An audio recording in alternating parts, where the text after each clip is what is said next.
அமுதம் என்னும் தமிழ் கொடுத்த பொருள் நிறைந்த பாடல் என்றும் புதியது.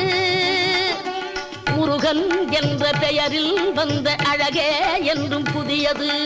முருகன் என்ற பெயரில் வந்த அழகே என்றும் புதியது. முறுவல் காட்டும் குமரன் கொண்ட இளமை என்றும் புதியது. முறுவல் காட்டும் குமரன் கொண்ட இளமை என்றும்